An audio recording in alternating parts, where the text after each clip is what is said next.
esontweni.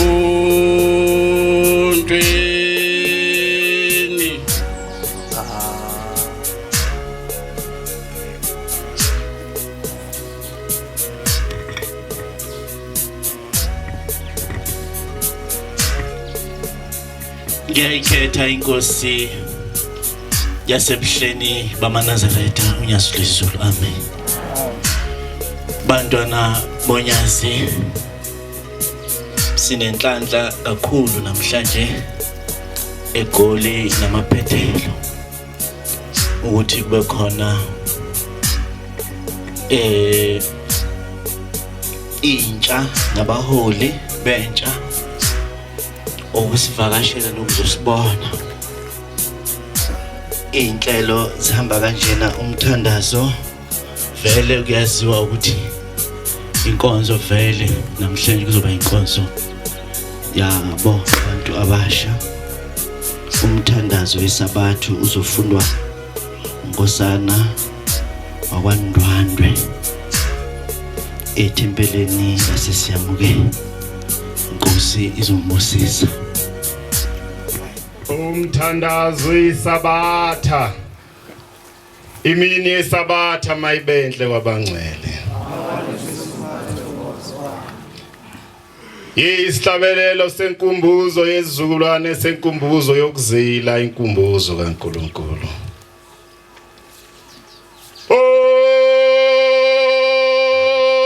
Ongenu Jehova maNazaretha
somthandazo wesabatha. Bandla elikhulu kaMenzi wezulu nomhlaba, sesingene ehlonipheni mina enkulu yahlonishwa ubaba wethu uMenzi wezulu nomhlaba. Ekuqedeni kwakhe wenza izulu nomhlaba nezinto zonke. Dumiseni odumisekayo. Mawe njalo, mawe indumo, emhlabeni, mawe phezulu, dumisani Jehova. Udumo malube kuye wenza izulu nomhlaba. Amen. Makube njalo. Ayikhumbule indlu kasenza ngakhona nodingane echitekileyo, ayibuthe ekuchitheni kwayo. Amen. Makenze njalo wenza izulu nomhlaba phakade. Amen. uNkulunkulu Nkosi yethu kwamukele ukuthandaza kwethu ungabi ngokusho kwethu kube ngokusho kwakho makube njalo amen isihlabelelo Azuleshane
lenkosi masikuqe sithandaze amen ukuphakama kwami akube kuhle kwabangcwele siyabonga bantwana baNkulunkulu wethu Shembe ziqinhlanu unyazi lwezulu ukusivumela sibe phambi kwakho kule nkonzo amen sikhonzile kwabadala abagcotshiwe phambi kwethu baba uthi le nkonzo ibe abantwana inabathu amen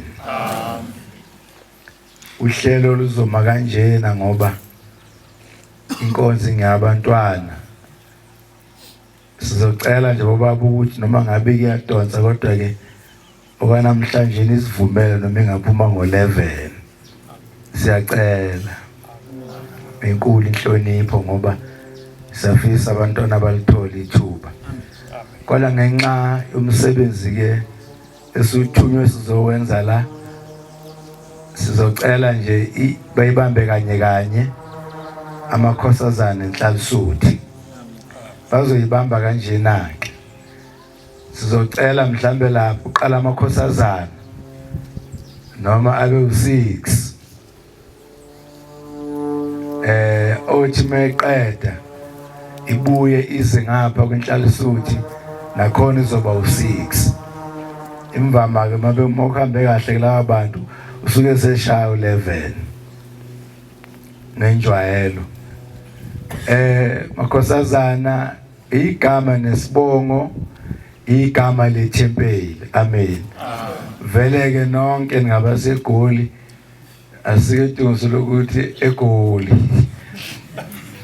mosha igama lethempeli kulungile mhlawumbe ungasho ke noma ngazi ke phela ngilazi kahle igoli kodwa ngiyazi no Northwest bakhona la uzosho nje ukuthi usithandiwe okwamajola esiyamukela thempeli khona la eGauteng ungalokhu uchaza ke mhlawumbe ukuthi phansi kwamkhokheli bani umshumalo wami ubani umphathi wami ubani, umvangelwa ubani, umfundisi wami ubani, ivesi libe linye.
Inkosi yasePhalameni loguqile inkosazana kaMasosa uNdibuwo khona la ekuthuthukeni eGoli.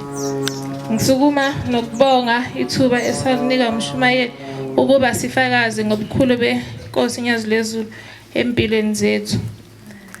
Ngisukuma nokubonga lethuba futhi ukuthi inabasha ihlangene lana ekuthuthukeni ngoba nathi siyaqala ukuzuza ithuba elingaka elikhulu kangaka.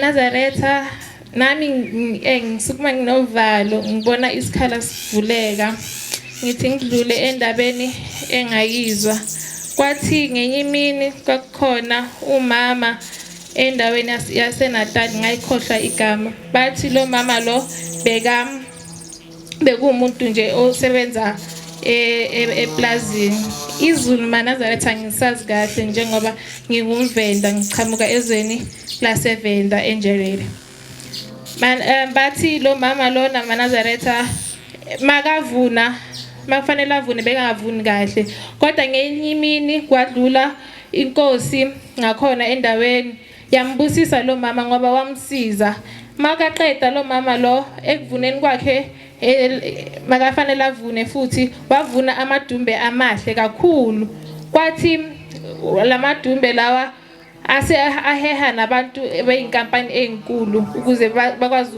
ukuthenga kuye bathi ngenye imini lo mama lo njengoba sisesabatheni nathi sihleli kwaza umlayezo ukuthi kufunakala iorder yamadumbe engakanani and then wathi cha yisabatha ngoba siyathanda Nazaretha ukuthi njengoba siyingane sihoheleke ezintweni ukuthi sisebenze nangesabatha kwathi lo mama lona wathatha leli order wasebenza wavuna ngesabatha bathi after iminyaka azanga after le order leya akusanga kusakuba khona akuvunayo okuhle ngoba wasebenza ngesabatha kukhulu njengoba siyingane kubukeka kukuhle kakhulu ukuthi size esontweni ngesabatha ngoba iningi lethu lentsha njengoba sesiphume esandleni siyabonga ukuthi uNkulunkulu uyasilondoloza mihla namalanga asilethe ebusweni bakhe mihla namalanga njengoba siyintsha futhi ngibonga nokuthi iningi lethu liphumile njengoba siyintsha ukuza kulomsebenzi lona Ngifuthi ngibonge ukuthi uNkulunkulu asePhakameni ungigcinile ngize ngifike lana kulesikhathi lesanamhlanje. Ngibonga na konke okuhle ngenzela khona mihla namalanga. Ngibonga nokuthi ungifakile esikoleni kusuka ePrimary kufika eTertiary. Ngibonga nomsebenzi uNkulunkulu anginika wona ukuthi ngikwazi ukuyiphilisa nami. Nkosi kusenikuzwile.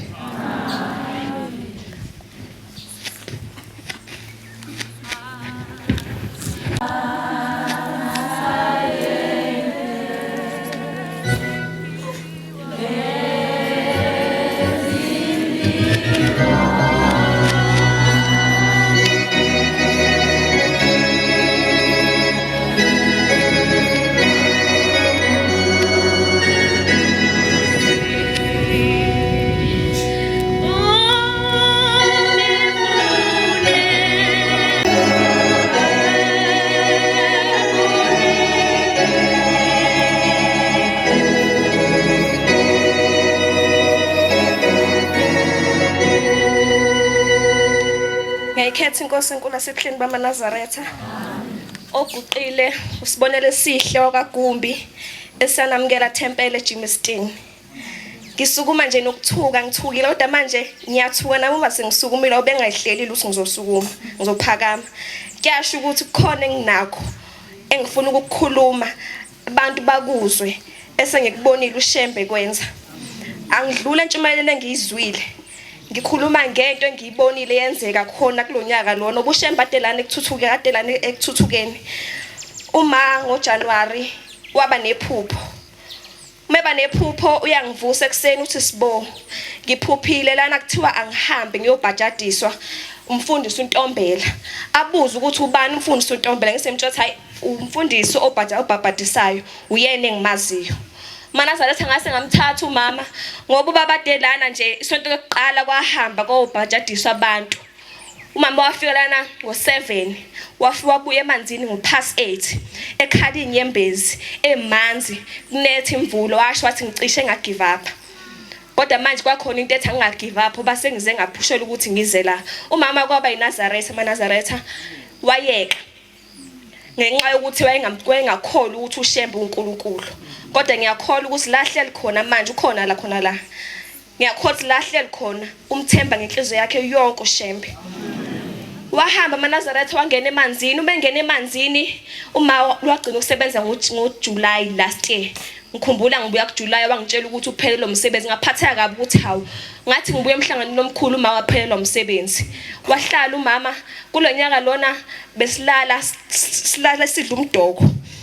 Umuntu esiqashe naye lapha waze wahamba usithengela igrocery khona le khombe lapha eShoprite R100 bese siphila ngayo maNazaretha.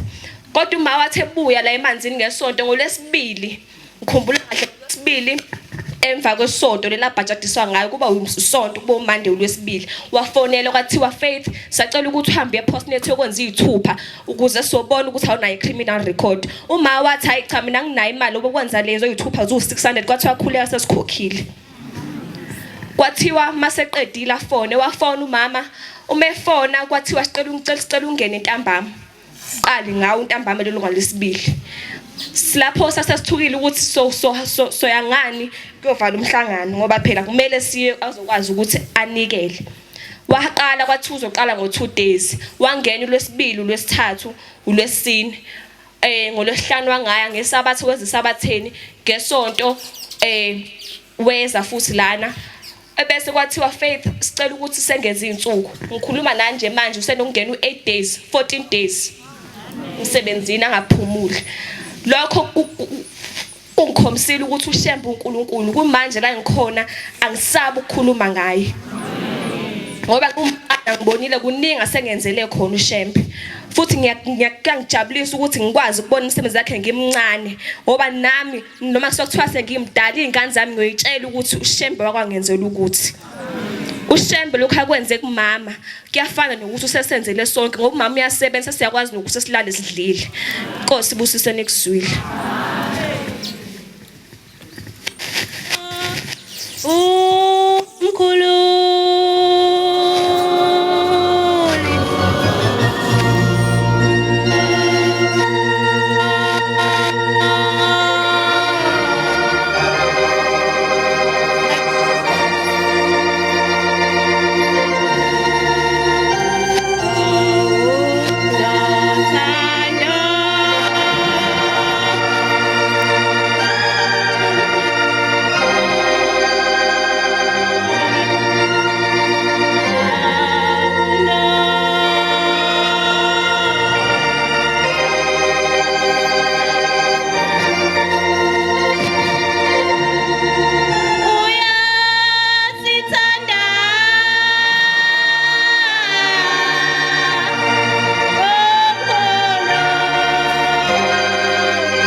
wethu ongihlabelelisa.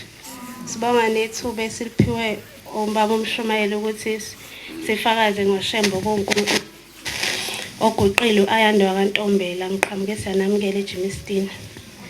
Anazaretha zobonga ushembe abe nathi wasigcina kuzona zonke izinto zomhlaba ebeyifanele ukusehlela kodwa thina ziguqe phambi kwakhe kulolu suku lanamhlanje.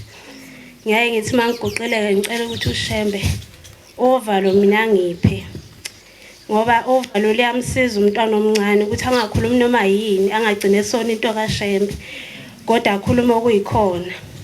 Ngiziceleleke kuShembe ukuthi nami angipha amazwi engizowakhuluma.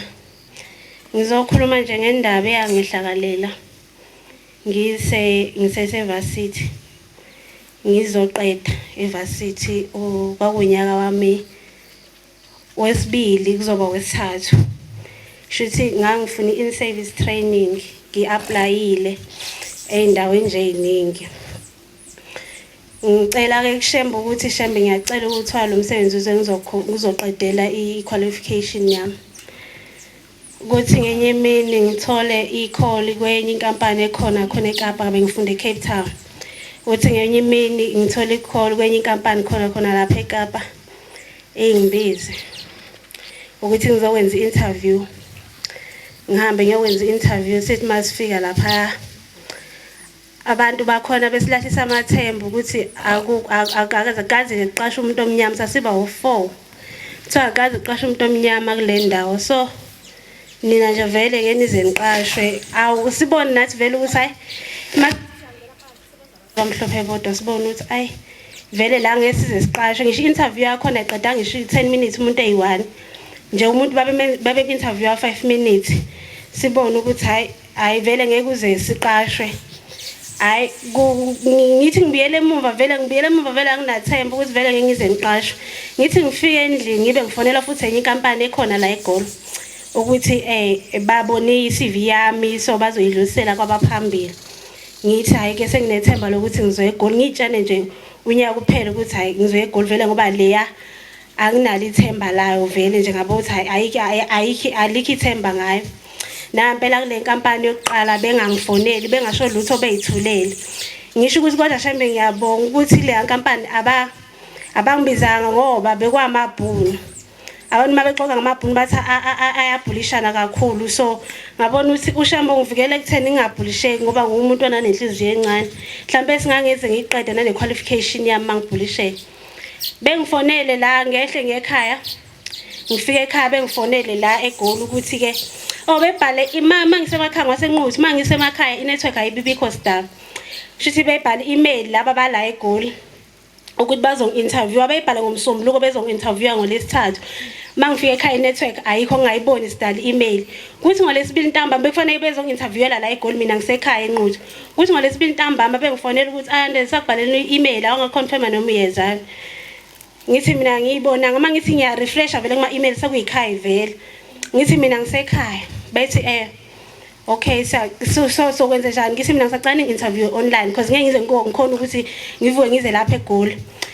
Bethi okay kusasa ngo9 saku-interviewa inetwork kuthi kusasa ngo9 ngithanda ukuthi Shembe ngicela ukuthi uzube nami lo msebenzi ngiwuthola. Kuthi ekseni ngawu9 inetwork vele ngabikho ekhaya. Bayazi abantu basemakhaya inetwork especially enquthi bayazi abantu bakhona iyahlupha inetwork yakho. Ngihambe ngiye kwisikoleni khona isikole eseduze nasekhaya ngithi mhlawumbe sibane Wi-Fi or something ngifike ngayithola ashaya u9 ngikhale ngithi kodwa Shembe sengaphuthwa umsebenzi kanjalo nje ngenxa ye network. Ngithandaza ngimcela uShembe ukuthi ngicela ukuthi uzube nami.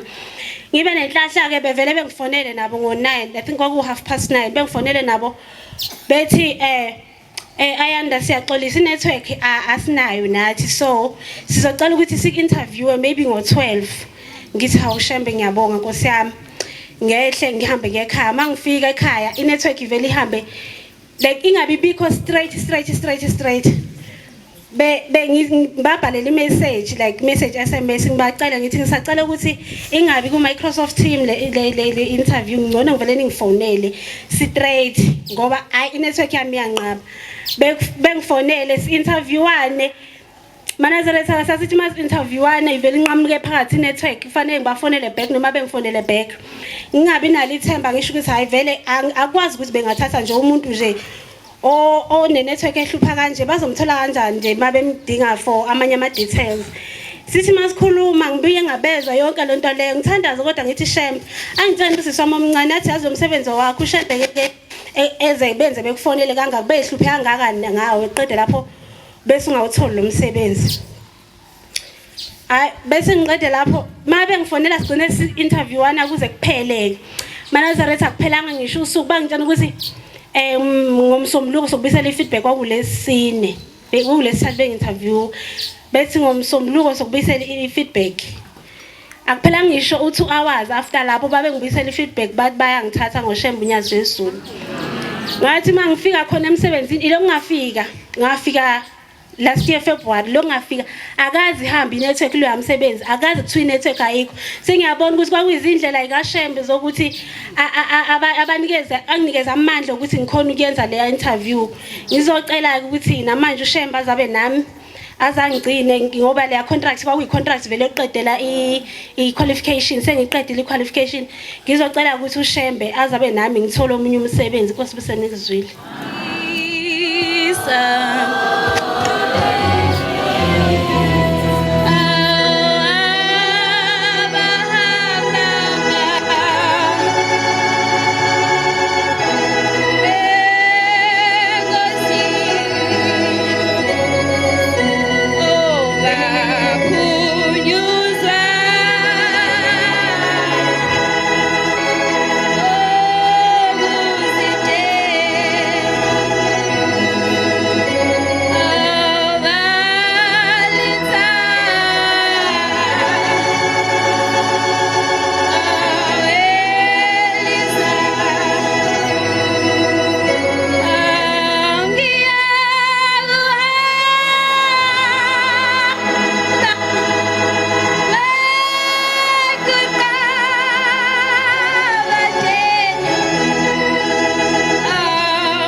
Ngiyakhetha Nkosi yasebuhleni. Oguqile uLuyandwa kwaNgcobo endwedwe ethanda nani Temple. Ngisukuma oluningi kakhulu ngoba ngisiwe umuntu ojwayele ukuyaphakame uma inkonzo inikezwe amakhosazana kodwa ngibona sikhona isidingo sokuba ngiwaxoxela amaNazaretha ngezimo ezingehlakalele uShembe wangilekelela kuzona ngaphunyuka kuzo. Ngikhule ngumntwana obengahlali nomama kodwa safika ke isikhathi sokuthi ngihlale nomama. Umama wabe esengifundisa inkolo yobuNazaretha. Ngifundisa inkolo yobuNazaretha wawenza kwabani wenza sure ukuthi ngasonke isikhathi uma kumele aye esontweni akangishiye endlini uhamba nami. Mangabe kumele ngiye 25 uyangithatha bangibeke u25 aphinda ngilanda ngoba etshala inkolo yobuNazaretha enhlizweni yami. Kwahamba isikhathi ngaqhubeka ngafunda ke umuntu ofundayo ngafunda kwafika isikhathi sokuthi kumele ngiyofunda ekhungweni zemfundo ephakeme. uShembe nakhona wangilekelela ngoba isikhala ngangasitholi kodwa uma ngoba wayesemhlanganweni wanikela kwaphelanga nezinsuku eziningi ngasithola isikhala ngafunda. Kwadlula lapho kwathi sekufika isikhathi sokuthi ngiqede ukufunda kwabo ukuthi sekuba nezimo zo COVID singazi noma soqeda noma ngeke size siqede yini kodwa ngoShembe emkhulu saqeda ukufunda ukuthi asisatholike leli thuba lokuthi siyothwesa iziqu kodwa sagcina siyitholile iziqu zethu. Kwadlula lapho ngonyaka olandelayo ngicinga umsebenzi sengibona nami ukuthi hayi ngiqedile ukufunda ake ngiregister ngiqhubeke nokufunda makwenzeka ngingawuthola umsebenzi.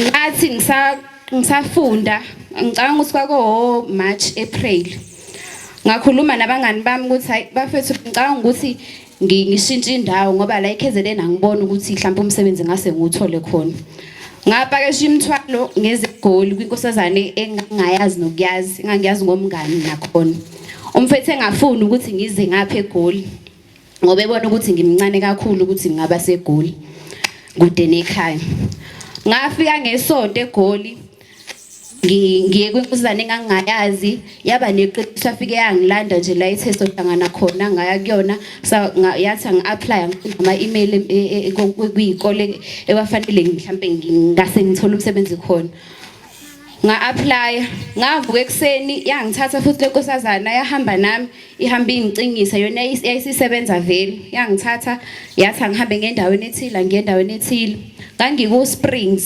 ngasuka eSprings ngaye eBinoni kuyindawo engayazi ngifike ngayizolo ngathi ngingakangeni eBinoni ngathola ucingo bangibuza ukuthi ngizokwazi ukuthi ngifike endaweni ethile ngingakashawu past 2 ngathi ngizokwazi kodwa ngingalazi igoli ngahamba ngisuka eBinoni ngiyogcinga indawo yaseRandfontein ngahamba wayicinga eTinat Cafe ngiwanefoni yayisibed isicima ngahamba ngagcina ngifika mangifika ngafika uprincipal wayengifonelile ngafika ngabo 1 ngafike sewagcwalisile amafomu okungiqasha wakunikeza ifomu wathi angihambe ngiye koSARS ngiyofuna amaphepha khona ngibuye emsebenzini ngizoqala ngolwesithathu ngeke ngingabonga bekwizinto angengenzele zona ezindle ngaqhubeka ngasebenza kwahamba kahle nje emsebenzini kodwa wahamba isikhathi ngaba nezithe emsebenzini kuyaye kwenzeke mangabe umncane ukuthi abantu babe nakho lokho ukuthi hayi lo akazilutho babe nokweya nje hayi ngibike ekhaya ukuthi hayi mkhulu nginenkinga kanje umkhulu asho ukuthi ngoba unonyazi lwezulu izitha zakho zize zikunqobe ushembe uzokulwela kwanyukela ke ngonyaka odlule kwagcina sekuba nenkinga ukuthi sengize ngikhala ngisho emsebenzini ngahamba ngayobika ngicabanga ukuthi kwakuunyaka odlule ngomhlangano kaJuly ngihamba ngayobika eMbengeni ngatshela umshumayeli ukuthi nginenkinga kanje emsebenzini nginezitha umshumayeli wangibuza ukuthi ngisebenza emsebenzini muni ngasho ukuthi ngisebenza emsebenzini muni wathi izitha zakho obani nobani ngazisho wathi umshumayeli kusukela namhlanje uzobuyela emsebenzini izitha zakho zizohamba ziyosebenza kwenye indawo ngeke size zisaqhubeka isebenze nawe nganethemba ukuthi umshumayeli lokho angitshela kona kuyizoba iqiniso ngithe ngibuya kulonyaka emsebenzini saqhubeka sasebenza mangizwa nje ensukwini umuntu obeyisitha sami kakhulu uyathutha kuzoshaya April engasasebenzi nathi ngibonga kakhulu ke kushembe ukuthi ungenzelile into enhle kangako ungenzelile izinto eziningi ezinhle ebese ngibonga kakhulu uma owangifundisa uShembe wenza isiqiniseko sokuthi makumele ngiye ku25 uyangisa ku25 makumele ngiye emgidini ungithengela yonke imvunulo ukuthi ngihambe ngemgidini makhona umhlangano ayakuwona uyangiphatha ngaso sonke isikhathi ukuthi kuze ngizokwazi ukuthi inkolo yobuNazaretha iyini ngiphinde ngikwazi ukuthi ubukhosazana nebuyini noma sengihlala ngapha eGoli ngitholile amakhosazana amanye engihamba nawo enkolweni yobuNazaretha angizenyezi ngobukhosazane ngenxa yokuthi ngafundiswa umama ngisemncane ukuthi uma uyinkosazane wenza kanje nakanje futhi uShembe uzohlala ekusingatha ngazonke izikhathi mangabe umdumisa umethemba futhi Nkosi busise nikuzwile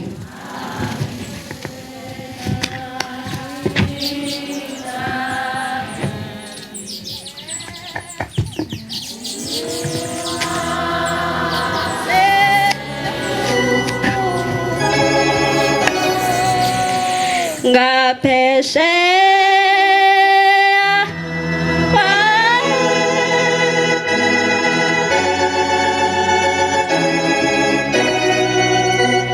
koyangela intokozo yami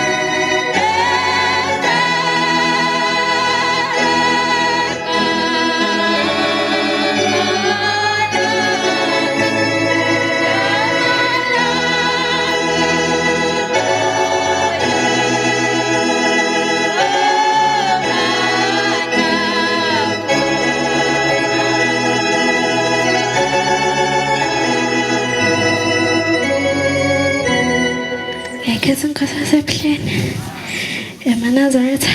Ngiyingane nje encane nginovalo ngiyasaba. Kepha ngiyacela ukuthi uShamba ahlale olwini lami ngikhuluma kahle kubazali bethu. Lo nkosazana egoqela inkosazana kaMashilwane eyaye eManazaretha la ekhaya kuthiwa soshumela esakuzwayo nokwenzakala kuthina. Nami namhlanje ngicela ukukhuluma engakuzwayo. Ngelinye ilanga kwakunobaba nomama bebehluleka ukuthola ingane. Kodwa ngelinye ilanga bezwa kuthiwa kunoshembe. Bafika la ekhaya ekuthuthungeni kusase ubaba uThingwe lenkosazana. Kwathiwa abamiline kuyiSunday. Kuthiwa balokhu behamba besondelana. Bathi bobabili labo lo mama nobaba bafika kanye kushembe. Bathi uThingwe lathi hawu senifikile. Bathi yebo baba sifikile. Bathi mama khuluma kwenze njani. Bathi umama wakhala. Bangazi ukuthi athini. Bathi ubaba bathi khuluma uthi kwenze njani. Bathi baba ngikwazi ukuthola ingane.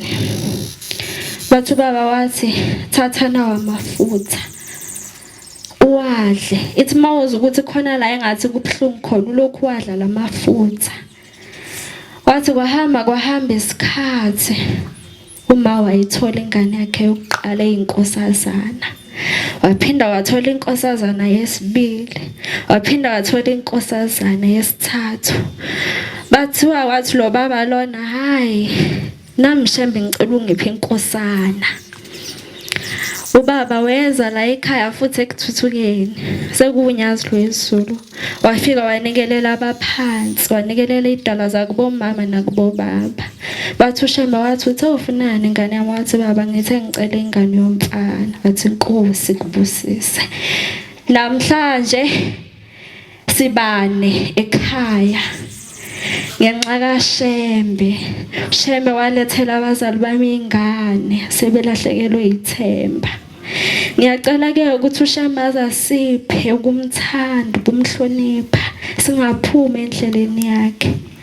Simthande njalo, sithobe, siphinde sithande nabazali bethu. Ngaphandle kwabazali bethu asilutho. Nkosi busiseni kuswile. Thixo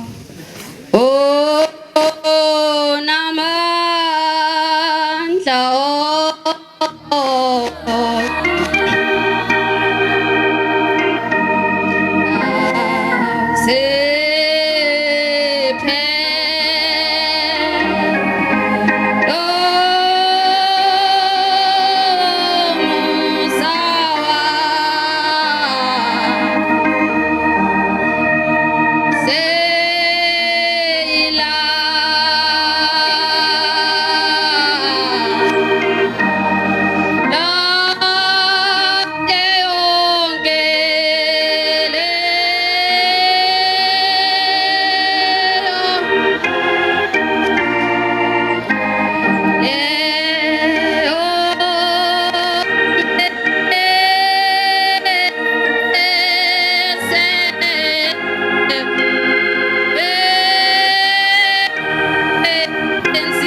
Ngikhetha inkosi yasebuhleni bamaNazaretha.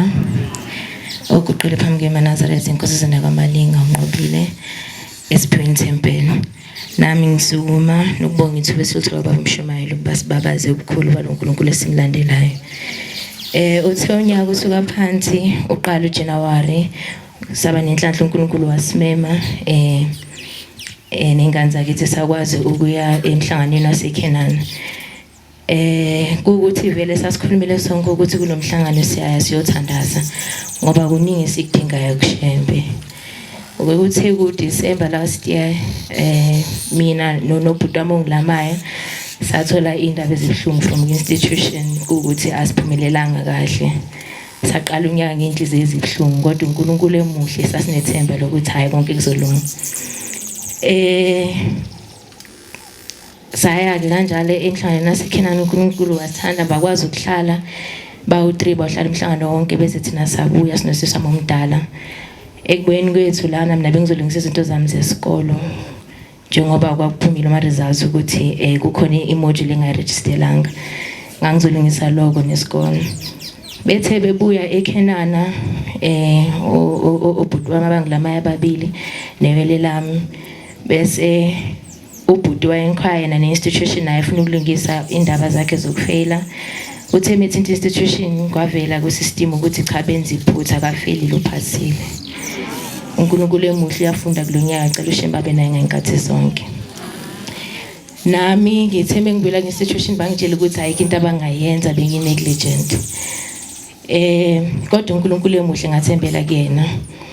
Ngafika okwathiwa amele ngikhokhe i-registration fee bese kuyima ngizosayina i-AOD ngoba i-NSFAS ayizange yakhokha ezinye ikweletu zami za last year. Wakhokha ubaba i-registration fee bese mase kumele ngisayine i-AOD babamba bayeka ku-institution kwaba into engangamaviki amabili ngiyacabanga ngiloko ngizama ukusayina i-AOD kuze ngiregister ngingakwazi. Baba wafika la ekuthuthwe mama Nazaretha ngafika ngeviki lokuqala nganikela ngabika usizi lwami ngathi baba kunjena kana nje ngicela ungenelele Shembo Ncele. Kwashaya lesihlanu sengiregister mama Nazaretha kwashaya isabethe lokuvala ngazobonga uNkulunkulu ukuthi Shembo umkhulu ngiyabonga nyasibezona. Bese iwele elilama lo ofelile ongafeyilanga kodwa naye wayethe kulonyaka ucela umsebenzi. uNkulunkulu emuhle njalo wayethola i-internship emavikini ambalwa adlule. uNkulunkulu aqeda ukufulathela la ekuthuthukeni ngoba sasicelile nakubona ukuthi uNkulunkulu amkhumbula yini-interview yakhona wayethola i-internship yakhona. Newele lami nalo naye wayecela umsebenzi kuwo lo nyaka une-interview ekupheleni kwenyanga acela uShemba abe naye. Ekujule kwenhlizweni yami ngiyazi ukuthi lo msebenzi wakhe ngoba singicelele kuye uNkulunkulu. Uyena uNkulunkulu esimkhonzayo lo Nazaretha osabelayo. Cela uNkulunkulu asinike nezandla zokuyiphatha zonke lezi zinto esizicelayo kuyena. Nabazali bami sikhulumbelele bona ngoba kusake kuningi okuhle sifuna ukubenzela bona. Cela uNkulunkulu avusise amazwi nazo.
ngiyakhetha uNyasi lwesiZulu.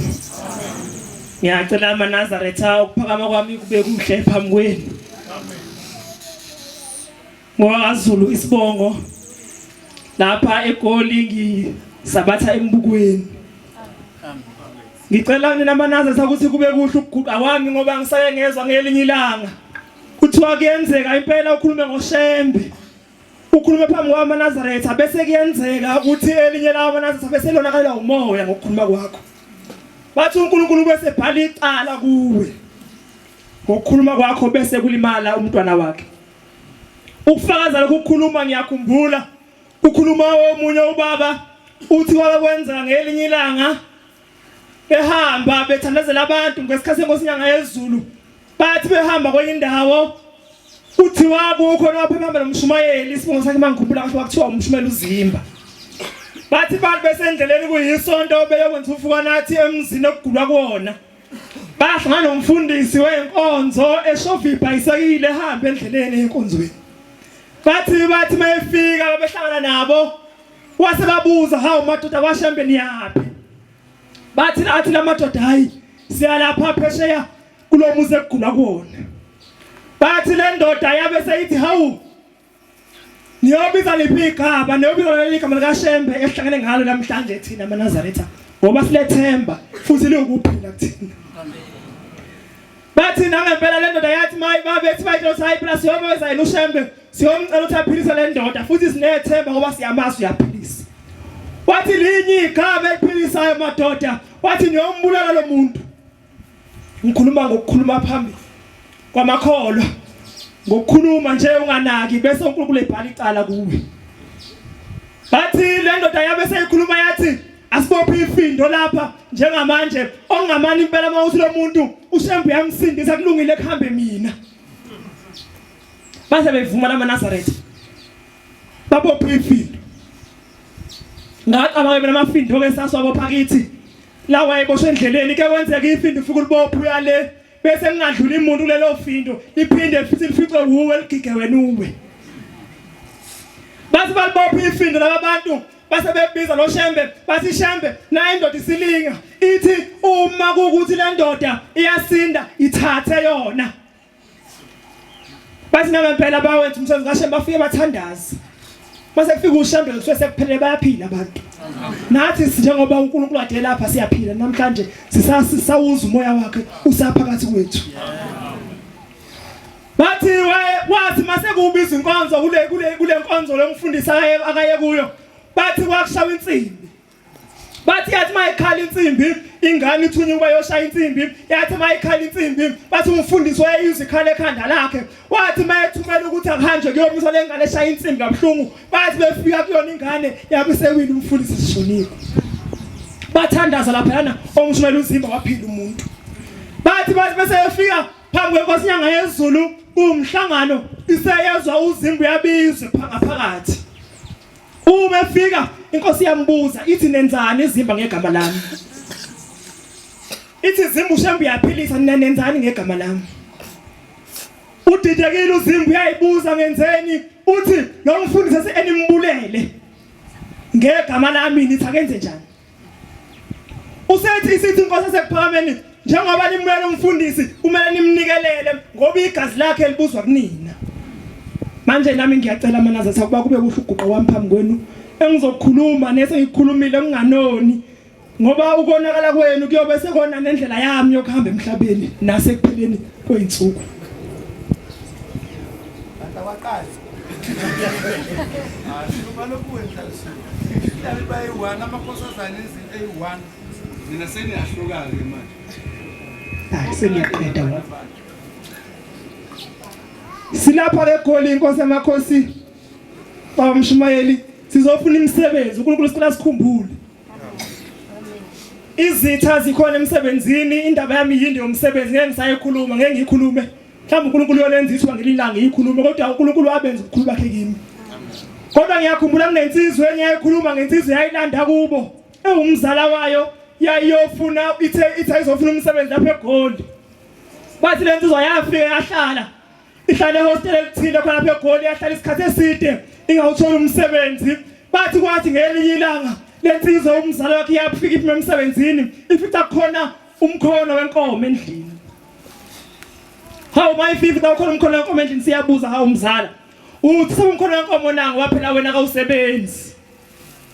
Ithi lensizwa mngani wami gazi lami benginokuhlala lana ngingenzi lutho uthi bengisimangithelile iwindi ngibone liyathavela lapha ezantsi uthi bekuthi njalo ngolwesini ngolwesithathu nangolwesihlanu bekufika i-truck yenyama le truck yenyama ibifika ithula inyama enkulu kuthula inyama bekulongiyibuka lento masilandelana uthi kuthengela ilanga ngase ngithi nami ake ngizama ngoba ngihleli lapha ngiyondliwa akuhle kunzima ungasebenzi uNkulunkulu asikhumbula abangasebenzi uNkulunkulu abapha imisebenzi.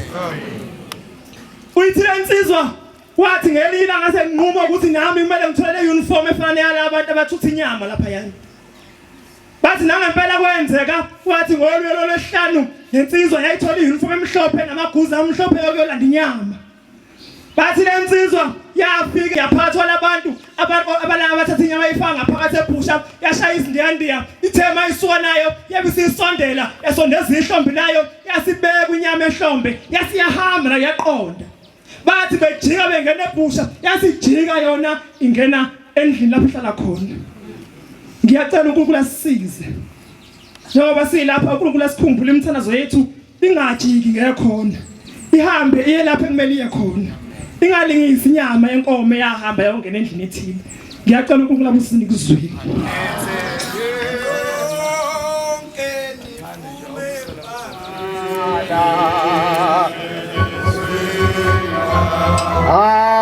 Yahweh Saba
Ngiyayikhetha inkosi enhle yakithi ebuhleni bamaNazaretha unyazi lezulu. Amen.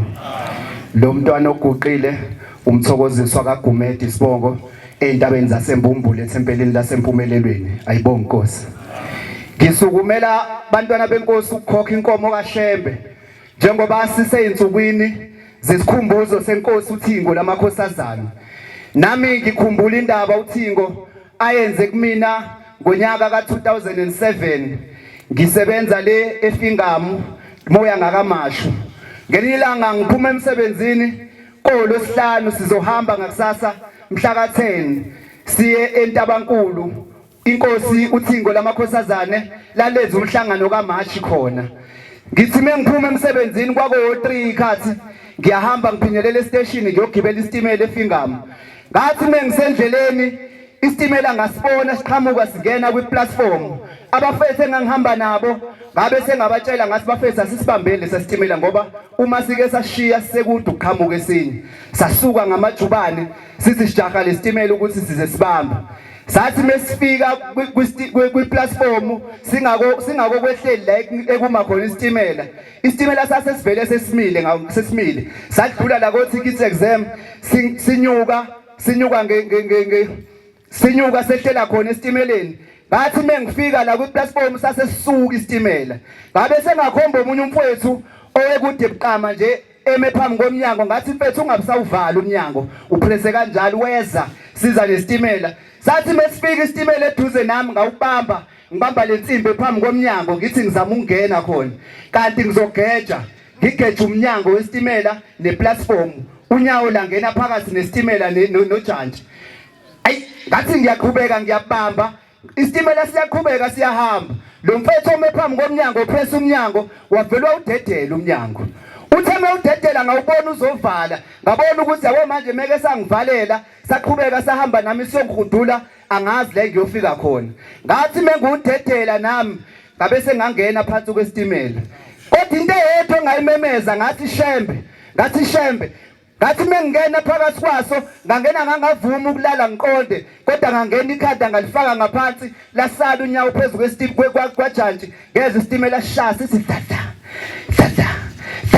sahamba sasayophela isitimela sathi mesiphela umuntu lo drive isitimela wafika wasimisa lapha bude ebuqama behla abantu bonke ngoba akekho owetshela ukuthi ngisaphila ngaqukulwa ngabekwa phezulu la kwi-platform kwababaza wonke umuntu ukuthi kwenze njani ibhlue engigqokile lidabukile izicathulo unyawo wangazi noma lasinda kanjani ngathathwa ngayiswa esibhedlela kodwa la engikhona ngisekutheni kwabe sekwashaya ucingo lashayela umfundisi uMaphumulo osanda kuhamba emhlabeni wabikelwa loludaba ngoba wesentabankulu yena wahamba waye enkosini uThingo lamakhosazana uthi mefika enkosini ebika udaba ithi inkosi awu lunjani unyawo uthi umfundisi baba asazi ngoba imaye esangena esibhedlela asazi ithi inkosi uThingo lamakhosazane inkosi imbusisi uzophila ngekazanqunye unyawo ngafike ngahlala edintsini lacaca ukuthi hayi kuyahluleka bangidlulisele eSentedence la engathi bengifika eSentedence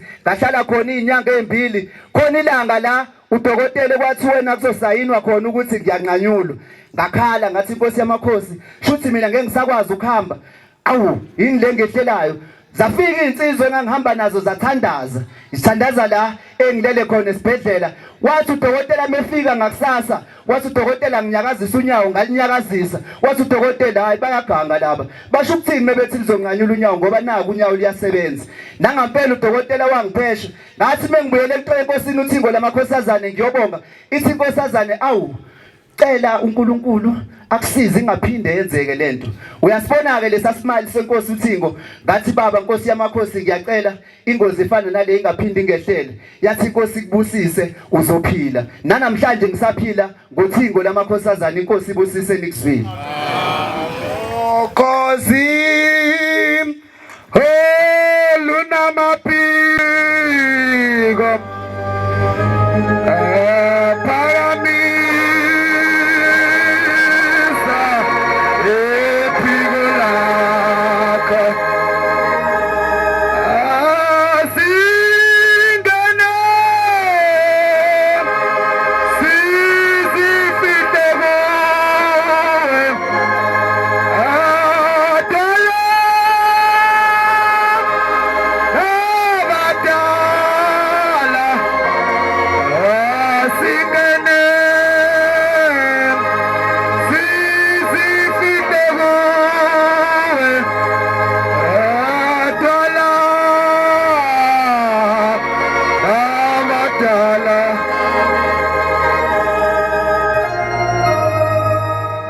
Ngayikhetha inkosi enkulu yasebuhleni bamaNazaretha amen lo oguqile umfana waSimilane uSiphesihle amen usabathina amane amen namhlanje ngizokhuluma ngendaba yami uShembe angenzele yona zokhokha inkomo kaShembe ngobe ngenze iphutha elikhulu unyazi lezulu sithi ngicela ngonyaka odlule luye la ngikhumbula kulonyaka amen Manazaretha ingcwele ngiye ngathandaza ngayocela onyazini ngathi Nkosi yamakhosi icela ungiphe sengisebenze isikhathi eside cela ungiphe ngibe umphathi bonke abantu bayafika ngiyabatshena kodwa ngikaze ngenze umphathi kule company so ngathandaza ngase ngonyaka odlule masiya kuJuly ngase ngiyaya thema ngifike enkosini ngase ngiyanikela sanikele embekeni ngalibika usizi lami Tema uhamba unyaka usuya ngasemaphethelweni ngabo November. Yabe isiyangibiza iHR yasemsebenzini. Yathi ndoda sekusondela isikhathi sokuthi ube umphathi socela ukuthi usibhekele labo bantu. Ay wahamba isikhathi kwaze washaya uDisember. Ngoba maNazaretha kumele sibonge uShembita asenzela zona. Amen. So washaya uDisember bayingcwele. Kwase khona umphathi wayekhona kwase kumele ukuthi ahambe. Kwase kuthiwa hayi umuntu oyohlala uSpesihle oyohlala esikhundleni sakhe. Amen. Hayi ngase ngihamba kwase kuphuma iphesa yalo msebenzi. Kwase kuthiwa mas apply. Sa apply sonke bayingcwele. Hayi nami nga apply hayi ngayithemba ngempela ngashona khona. Hayi basibiza afika ilanga lama interview hayi basenzisa kwathiwa hayi kuzomela sibhala ama test. Sabhala bayingcwele. Funa ukunitshela imanga zika Shembe. Thema sesibhalile kwaye kwalahleka ama result wami ngelanga lokugcina.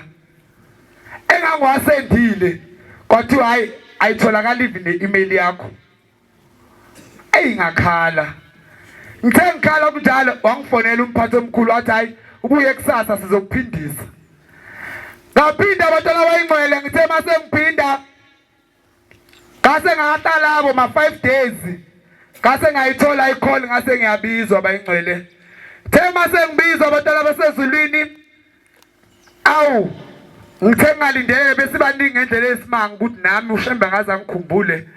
Thema besibiza ngavele kwabiza igama lami ayibonga inkosi enkulu yasebuhleni. Ngithe mangibizwa ngamangala ukuthi hawu ebantwini abangakushingi bahlule bonke ngoShembe unyazi lwezulu bayingcwele. Amen.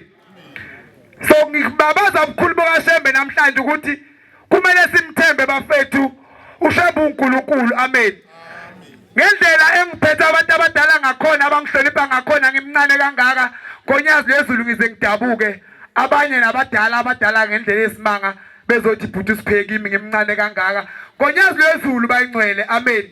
Ngibonga lokho nje ngoShembe. Amen. Nkosi kusiseni kuzwini.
Mthembu lapha eKhanyisani Temple. Amen. Siyabonga ithuba bobhuti abadala nani bobaba bazali bethu. Ukuqa lapha akusiyo into elula kodwa ngenxa yemisebenzi esiyenzelo nguShembe ngeke singaguqi. Ngenye imini bekungu 2015 udadewethu omdala la behlala khona behlala nesoka lakhe. Uma ehlala nalo kwazwakala ekseni eselethwa ngomakhelwane lapho ayehlala khona. Bathi lentokazi leya kaMthembu ayikho kahle ayiphilile nasekhanda ngathi ayithathi kahle. Ngalelo langa mina nomfowethu omdala sasemsebenzini ngoba sisebenzele ePantown.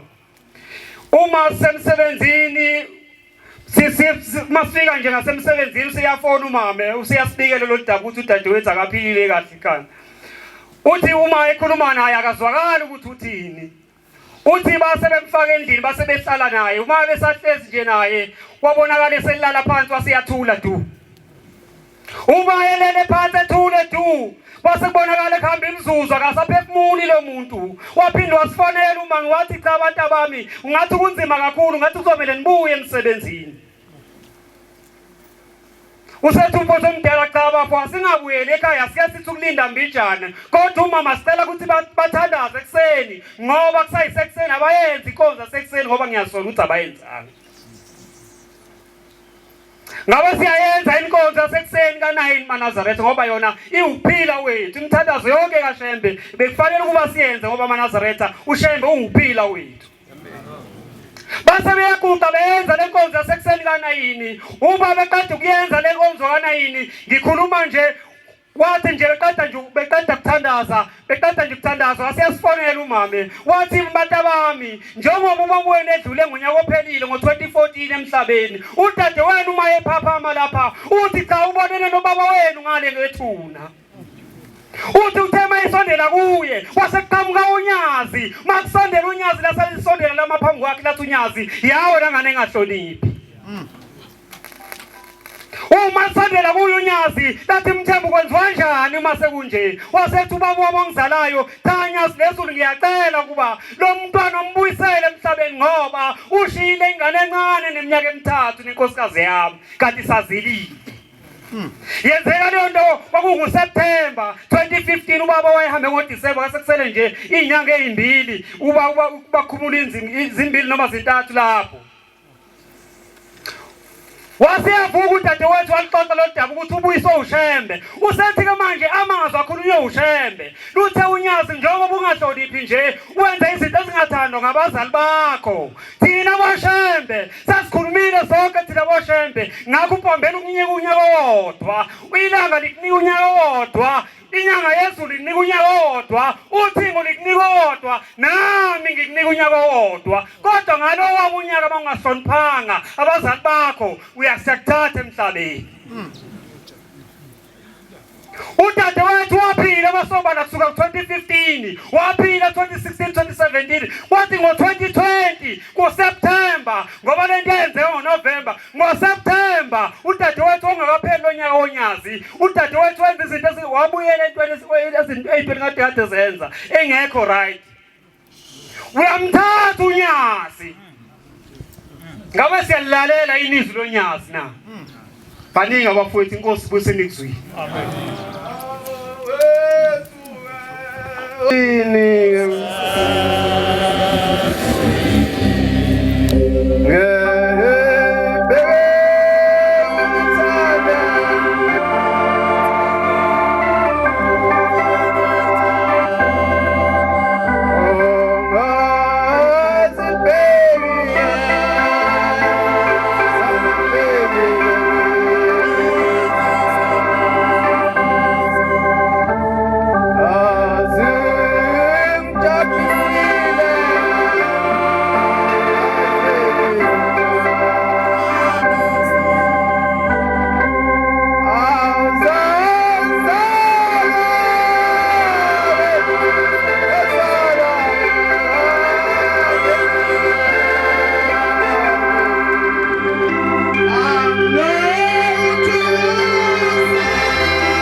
Senkulu yasebuhleni bamaNazaretha unyazi lwezulu. Amen. Ngibonge ithuba Nkosi yami ngiyaqolisa ukulwela kakhulu size sibonakala ukuthi siyaphoqa cha sinjalo ukuthi sibone ukuthi lizosedlula. Umuntu nomuntu lapho uzorepresent ithempeli lakhe neregion yakhe. Kunjalo bayazi abasiphethe nobuholo obukhulu nabo buzobona ukuthi ilokho nje sikulelana. Uma ngabe ngizothola kusho ukuthi kuzobona ukuthi bengekho cha indaba iyodwa. Mina lapho engisebenza khona hey kwathi nguthabiso wakwaKhumalo eCartonville Mshumel Gumba lapho engisebenza khona mawuyinazaretha ubugxekwa kakhulu. Manje nami ngazi ngisaba. Ngelinye ilanga manje emsebenzini ukhona into egitshelwayo mase kuphansi lapha emgodini. Kuqhamuke insizwa ingithuke kakhulu. Ingilwise kakhulu ngoba Nazaretha ngoba ibona ihluthu neqhaza. Manje mayingilwisa kwesinye isikhathi ngize nami ngihlubuke ngilwise baphela angisaba ngabona ukuthi umfana ungangamlo. Ngelinye ilanga ngifike ukuthi angithule ithi kimi nanguke lo muntu lo wasemaqhaweni ahambe bethu umuntu uNkulunkulu. Ngicasa wakho la ngazi nasemaqhaweni lesi siyaqala nje ukubonana naye asazana wazana nje ethi nabake labantu labo awubabuki bahlali bethu umuntu uNkulunkulu. Kuthe ngelinye ilanga amaNazaretha ngafuna ukuthi uShembe ayikhombise lenkosana ukuthi uNkulunkulu ngempela. Angiphendulanga ngisho ngalo ukuthi ngalola ngiyangihlukumeza kakhulu inginephuza phambi kwabantu. Ithi mina ngithi uShembe uNkulunkulu. Yayizwa abantu basemaqhaweni abagibela izitimela angizange ngazagibela isitimela mina ngisazi.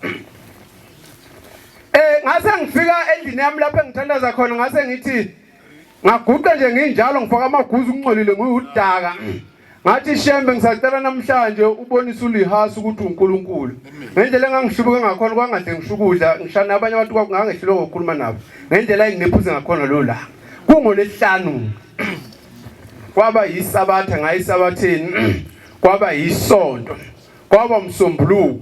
Yimi ngiyacasha phela ngathi usezoqhamuka ulihasa anginephuzi futhi athi ngithi uShembe uNkulunkulu.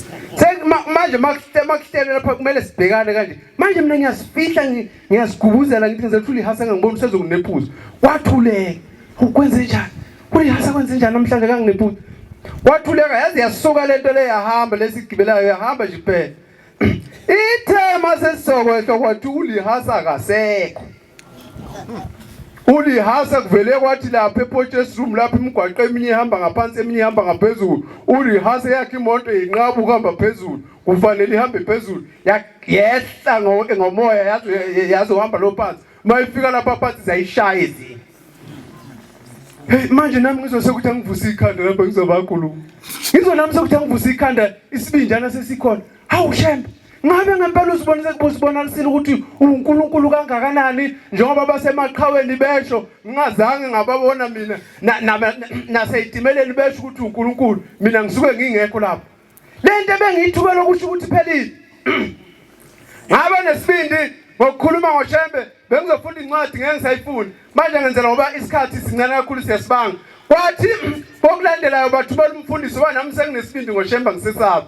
Sengivela ngitshenene ukuthi akayibona sibeseyibona lapha ehlala khona babe sebethumela befundisi bosindisi.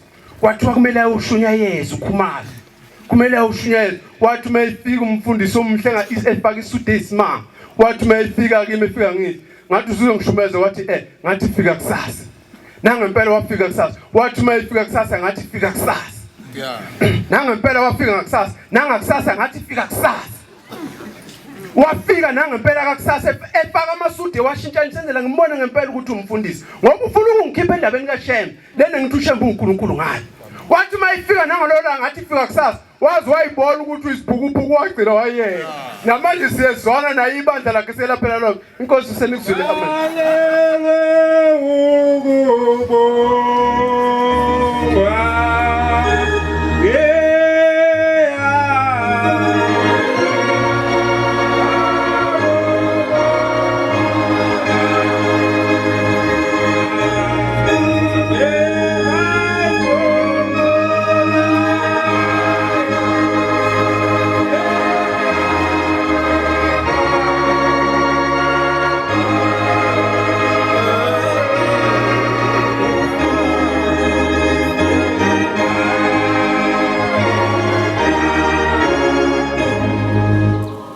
Ngikhethe inkosi enkulu yasehleni bamaNazaretha. Inkosi bingelele bonke abagcotshwa benkosi. Amen.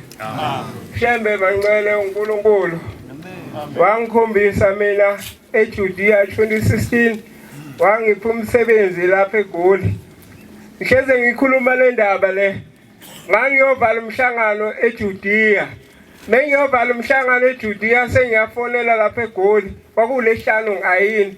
bathiyo hayi usemhlanganweni angithi kwakwazi babe yitshengile ukuzisemhlanganweni Jasim waliphuthuma uze lapha eGoli kufunakala umuntu lapha eGoli ozosebenza angaze ngifake nje le CV angaze ngenze lutho la ngempela uhambo lami ngahamba kuyisabathi ekseni esikhundleni sokuthi ngiyovala umhlangano eJudiya ngathi inkosi ngiyalozulu angikwazi lapho engiyakhona kepha wena Shembe ngoba wena uthi angiye kulelizwe ngicela uhambe nami Jehova ngihamba ngiyalelo ngefoni bangcwele uShembe uNkulunkulu la ngempela ngahamba ngaze ngafika kulelizwe ngasuka eNatal ekseni ngabo 8 ngaze ngafika ekusungwa ngabo 7 la eGoli lapho ngabona khona ukuthi izwe laseGoli kude ngisuka emazwe eShowe edolobheni la eShowe bangcwele mengifika la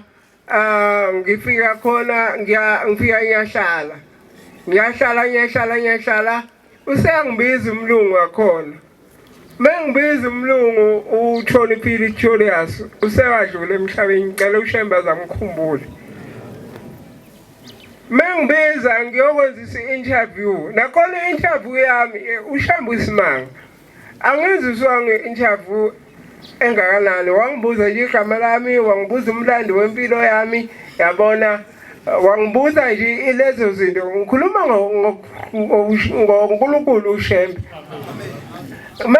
uma esengenzisile uma esengibuzile lezi zinto angibuza zona ufuna kwenzeke leyo nto angithi mina umphathwa la angizozwa ke ngawo bangisho uhambe la kufunga ukubona uma eke wahamba lomfalelo la uzohamba eKZN umfuna umthole la angakhona akunandaba ukuthi awumazi la hlala khona akunandaba ukuthi kwenzakala kodwa ufuna umthole ungamtholi uyahamba wona la enkabhaleni awufuna ukubona banqale uShembe uNkulunkulu uma kwenzeka lokho kwenzeka lomlungu lokho washawa November usengasekufeni kwabonakala ukuthi hayi ngcono uhambe uye-head office lapha eSentini uye-head office yakhona engapaneni lapha eSentini uyosayinela khona i-contract yakho nangempela ngahamba ngayosayina khona bangcwele ngiqeda unyaka 9 lo ngilapha eGoli ngoShembe uNkulunkulu khuluma kuyo okunye uShembe ebonalisa uNkulunkulu la eJudiya khona izize yabonisa uShembe ukuthi uNkulunkulu ukhuza ingcwele amen ongcwele ithi lensizwa ngalekathi unyazi luphume endlini angikhulumi ngesibonakaliso lalibalela ilanga njengoba kusemini libalele njengamanje amen ongcwele ithi yabona inkosi unyazi lozulu iza ihamba nabantu bakuba sebadlula emhlabeni baze bayongena eparadise wangesona isibonakaliso kwakusemini njengoba kusemini namhlanje ichaya inkosi isibuyele endlini amen ongcwele ukhuza ingcwele ithi yabona inkosi unyalo lezulu iyosithela emafini sibona ubaba thina ungena la endlini utshela ubone unyalo lezulu liyosithela emafini bese bethe abantu uShembe umuntu onjani okwazi ukuhamba osithela amafini lithi unyazi ngoleyizukilo mina ezulwini ngiya kathathu usuku lolunye lensizwa yaboniswa leso simanga ukuthi uShembe akakhuluma manga methi ngiya kathathu uya ngempela ezulwini ngoba wambonisa leyo nto uShembe ukuthi yena uya kathathu ngempela ezulwini usuku lolunye Nkosibusise nikuzwe amen.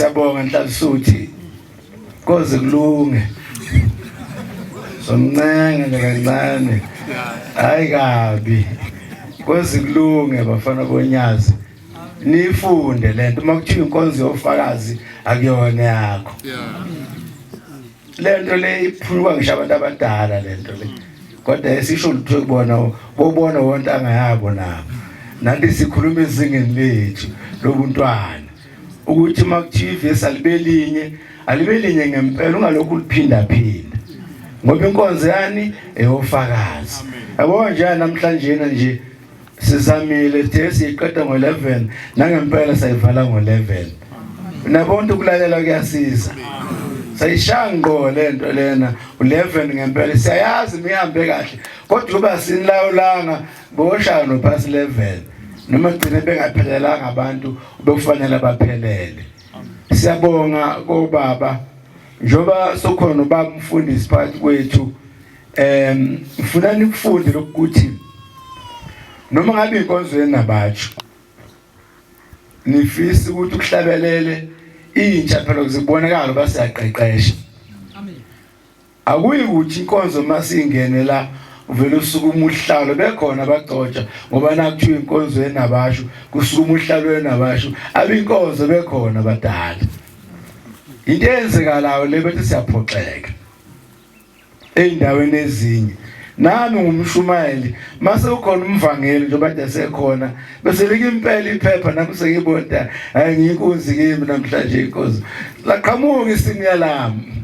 Nibonile ngokuqa kuye ngathi baba usukhona umvangeli ngeke ngimphakamise umuntu usukhona. Nanti uhlelo basaqeqesha uwe mvangeli wenkosi ozophamisa ozohlabelela. Nimbonile umvangeli ngaphambi komfundisi na bese show ukuthi yonke into kuwe ngoba inkunzi la usini. Nimbonile ngafika umfundisi uHlomo. Nimbonile ukaphambi kwakhe. Injalo nje le nto bafana bakithi. Uma bethe abadala ikinika inkonzo sinika nina nizoqhubeka ngeinhlelo zenu ke ngoba niyazi nina kodwa hamba uyothi baba nephepha besicela baba. Lo socela funda umthandazo nehlabelo sokuvala sicela nangu awukwazi ukuphakamisa ibandla ingane bekhona abaphambi kwakho. Noma ngabe ayekho ogcotshiwe kodwa labo babahleli la abazimpunga uya umuntu omdala mfethu. Into isho njalo. Siyafisa nibambe lento kodwa kube kusemcimbini ngabe into washaleni izandla amakhosazana. Inkosi nibusise amakhosazana. Amen. Ngishimvame eparadise nina hayi kukancane impela nisidumaza indaba ilayo emva kwethu ngoba uma nike naphakama nje ngifuna usidwalisela nje. Ayilungile lo nto ukugcwaliselana sekhozeni bafethu. Noma ngabe uhlala kamnandi kanjani ibambe nje bemfishane indaba beyinye. Yabona la mphuma khona sabathe edlule uthe eqala indaba athi mayiqala hamba nayo akhiphenye phakathi centa sibone. Aphinda kuye le ndaba aphinda akhiphenye phakathi indaba. Akhipha indaba eyiningi endabeni yodwa. Ngalo ndlela gcina kusho abantu abathathu. Bekhona abantu abawu6. Ningabe nomhopolo wafana undlelande lo. Kancane uzokuthola nje ithuba. Futhi asilindele bobaba bomama kokeli bashumayeli. Uma sibuya la sicelile kobaba siphelile ithuba nje. Kuphinde kusukume lenhlalo esuthu esukume namhlanje. Asikulindele lokho. Khona phela bazi ukuthi akukwenzeka bekasukumi. Uma saqondisa ngoba ihlazo phambi kwesihlalo sobukhosi. Ufuna masiphinde sikhonza sibuya la inkonzo nikezona abantwana baseGauteng. Akusukuma abanye ungaphindi osukume namhlanje. Amen. Ngicela ukugcina ngalokho ukuthi ngaphambi ngibuyisela umbhobho ubaba umfundisi. Ngizobuyisela nguthathe khona kodwa kumvangeli. Sabajwayela ulimi ngixolele. Siyabonga mfundisi wenkosi, siyabonga mvangeli, siyabonga abagcotsha abantwana bezinkonzo emnandi. Akukho la badumaze khona baphoxe khona. Inkosi nibusise.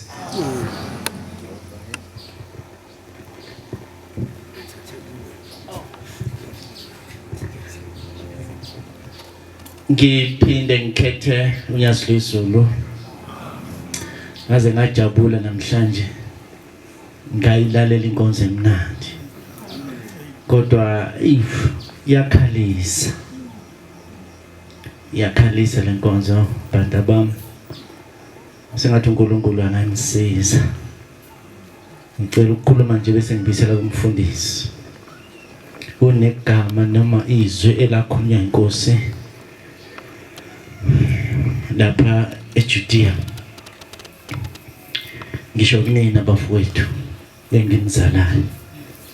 Yathi inkosi akukade kuumsebenzi omkhulu weyinabasho kade iye kuNkulunkulu wayo. Akukade siyo shaya isikhathi sesabatha. Kodwa uNkulunkulu wayo wase ephuma kuyikhathi zabo ma-5 kuzongena isabatha kulesihlanu eJudiya. Kade uNkulunkulu engekho imini yonke, wayeka yonke into ngisho nesabatha ukuthi liyangena. Ngisho kunina bantu bami, abanye benu bangabazukulu kimi. Yabona nje izolo lokhu bengihlanganisa u60 engibekile uNkulunkulu ngoba ngamhlonipha baba umzalayo. Ngikhuluma lokhu phela ngoba ithutshana leli ngilithola. Esethi inkosi yasiphuma yakhipha isihlalo. Nkosi yamaNazaretha esibeka ngaphandle. Esethi umphathi wenu akahlabelele. Khona ihlabelelo yathi inkosi umphathi wenu ubaba umkhwanazi akasihlabelele esithi mina ngumntwana. Wasisihlabelela ngesinenhle. Njengoba eloke engathani phazamisa kanphazamisi. Umfaka ehlonipheni. Umfaka nasekukholweni ntaba. Wasihlabelela kwazokala ukuthi uhlabelela uNkulunkulu phela. Ngiyajabula ukuthi khona ingane eshilo manje ukuthi uNkulunkulu uyakathatha ezulwini. Mhlawumbe abangibelele. Nguthe mase khuluma ubaba yazulezulu laselithi ngiyabonga ukuthi ngikhona la. Kodwa engikufisayo ukuthi nikwenze. Wathi ngifisa ukuthi nihambe. Niyezwa ntsha. Niyezwa bantu bami. Wathi ngifisa ukuthi nihambe. Niyofuna oza kwenu abangekho la. Abaphuza utshwala. Yonke indawo la kuphuzwa khona utshwala. Abeze sothi kodwa bahamba phula utshwala. Uma omunye nomunye wenu angasangiphathele oyedwa yayizwe assignment umsebenzi omkhulu kabi lo ngangikhona ngeke ngikhohle. Wathi oyedwa nje umuntu ubusuthi ngimtholile uze naye kuNkulunkulu ngoba sokuwinile ukhona emhlabeni. Ngiyacela bafethu ukuthi mhlambe beningekho abanye kodwa mina bengikhona nabo bhuti laba abahleli labo bathathu bekhona eJudiya nomfundisi wekhona esamvangeli ngokushumayela ati siye kuNkulunkulu. Uma ungazi uthola ithuba lokuthi umthombo bakhona nathi siyabazali basetshwaleni. Ngoba sina basetshwaleni. Ushembe uthe nina nahambe niyobafuna. Inkonzo yenu bafowethu bekimnandi ngicela ubusela kumfundisi.